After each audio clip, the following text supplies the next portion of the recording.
शहर नया था, चेहरे अनजाने थे और एक पुराना टूटा हुआ सा कमरा, बस वही था जो कुछ अपना सा लगता था। किराए पर लिया हुआ वो कमरा।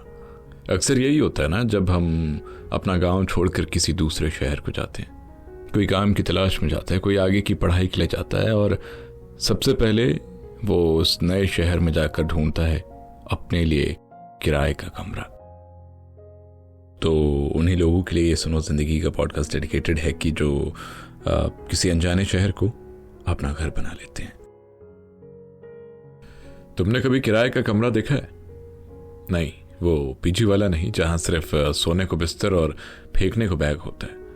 मैं उस कमरे की बात कर रहा हूं जो खुद ही खत्म हो जाता है, जहां एक हाथ बढ़ाते ही किचन और दूसरे हाथ से बाथरूम का दरवाजा खुल जाता है, जहां दीवारों पर पोस्टर नहीं, माँ के हाथ की तस्वीर टंगी होती है, जहां अलमारी नहीं होती, बस एक पुराना बस्ता रखा होता है जिसमें जवाब से ज्यादा सवाल रखे होते हैं। कपड़े टांगने के 4 हुक्स होते हैं जिस पर मेरे सारे जिंदगी भर के कपड़े टंगे होते हैं। मुझे याद है वो पहली रात जब पापा स्टेशन पर छोड़ने आए थे और माँ ने जाते जाते कहा था, बेटा खाना टाइम पर खा लेना और अपना ख्याल रखना। पर किसी ने नहीं बताया था कि इस ख्याल रखना का मतलब होता है हर रात अकेले बत्ती बंद करके खुद को समझाना कि सब ठीक है। माँ बाप से बात करके सोने के बजाय मोबाइल चलाते चलाते सोना, खुद से बातें करना। पहली बार बाजार गया तो सब्जियों के रेट पूछे बिना लिए चला आया। फिर याद आया कि अब माँ नहीं है पूछने को, आज क्या बनाऊं। और वो जो दाल बनाती थी ना, अब खुद ही जल जाती है। फिर समझ आया कि माँ के खाने में सिर्फ नमक नहीं, दुआ भी होती थी।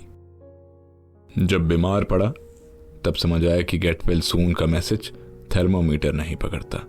बुखार में कांपते हुए खुद को चादर उड़ाना और बगल में कोई ना हो जो पूछे कैसा लग रहा है, अब बस वही से समझ आया कि अब खुद ही माँ और खुद ही बेटा बनना पड़ेगा।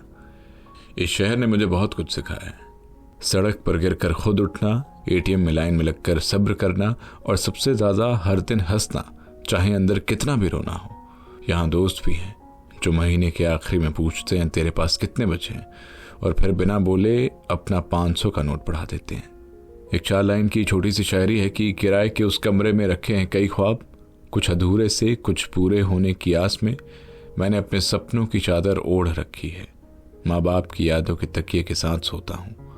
कभी कभी शाम को अकेले चाय पीते हुए फोन पर माँ से बात करता हूँ। वो पूछती है खाना खा लिया? मैं कहता हूँ हाँ माँ, बहुत बढ़िया बना था। पर वो कैसे जाने कि आज भी 2 रोटियां जल गई थी और मैंने आंसुओं के साथ खाई थी। यही होता है ना यार, जब अकेले रहते हैं तो सब कुछ खुद करना पड़ता है। किराए का कमरा तो ले लिया था, पर उसमें अब धीरे धीरे मन लगने लगा था। जहां हंसी उधार की होती है और आंसू अक्सर तकिए के गीले कोने में छुप जाते हैं, लेकिन फिर भी हर सुबह उठता हूं, क्योंकि यही जिंदगी है।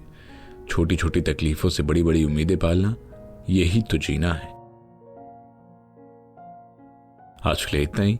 मिलेंगे एपिसोड 2 में और जानेंगे इस शहर में क्या क्या हुआ। फिलहाल के लिए सुनते रहिए सुनो जिंदगी।